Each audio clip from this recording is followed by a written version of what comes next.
That may be true for you, but it's not true for me. I hear versions of it from celebrities on the television. I see versions of it in the newspaper. I hear it from the lips of university students and university professors, even from the average person you bump into down the pub. And I can kind of understand why many people believe in true for you, not true for me. I think people have been frightened by people wielding truth with a capital T as a weapon. And so as a reaction, many people have retreated into, well, truth is just this personal thing. You know, my truth is my truth and your truth is your truth. What's the problem with the idea that truth is just relative?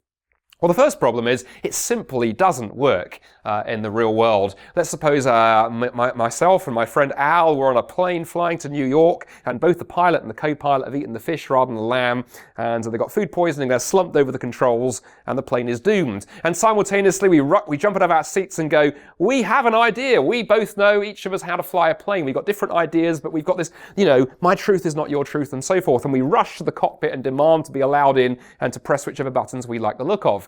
I hope nobody in their right mind would let us anywhere near the controls of the aeroplane, because just because I have this subjective view that blue buttons are nicer than red buttons isn't going to get that Airbus A320 safely to JFK Airport in New York. You actually need to know what the truth is. You need to know the right answer. Mere opinion isn't going to help you. Or take a more serious real-world example. Imagine the latest Hollywood celebrity is accused of sexual misdemeanors with young actresses. Sadly, we've seen those kind of stories all over the newspapers of late. And that individual, confronted with a press pack, simply looks at the interviewers and says, hey, what's the problem? My truth says that it's okay to behave this way. And, to hell with everybody else's take on truth. Would we accept that? Or do we look at that celebrity and say, I don't care what you think, some things are simply wrong and the way you've behaved is an injustice? I think we would suddenly discover objective capital T truth when it comes to dealing with the way that person has behaved. We live in an age that's mixed up about truth.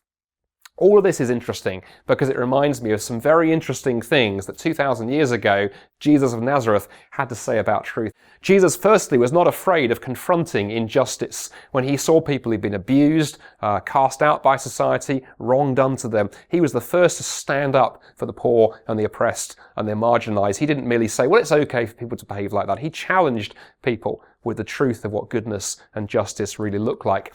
But Jesus at the same time had no time at all for people who tried to use truth to abuse people using power claims. If you read the Gospels, you discover that time after time after time, Jesus criticized the religious leaders of the day who he believed and who he claimed had weaponized religion and were using it just for personal power and personal gain. Jesus was able to take on both those aspects of truth. But then something else is interesting about Jesus. You'd have expected him, given the kind of man that he was, to tell people, hey, I have the truth, listen to my teaching. But in the Gospels, you discover something far more interesting. Jesus looked at his disciples and he said, I am the truth.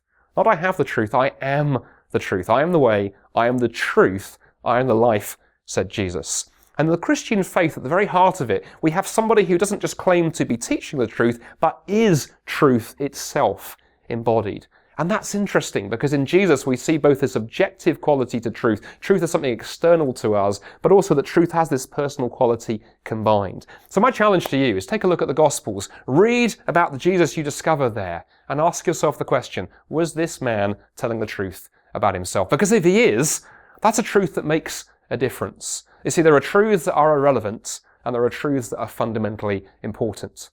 Over 400 years ago, allegedly, Sir Isaac Newton invented the cat flap. Is that true? Is that not true? Doesn't really matter, does it? But if the claims that Jesus made about himself were true, that truth changes everything.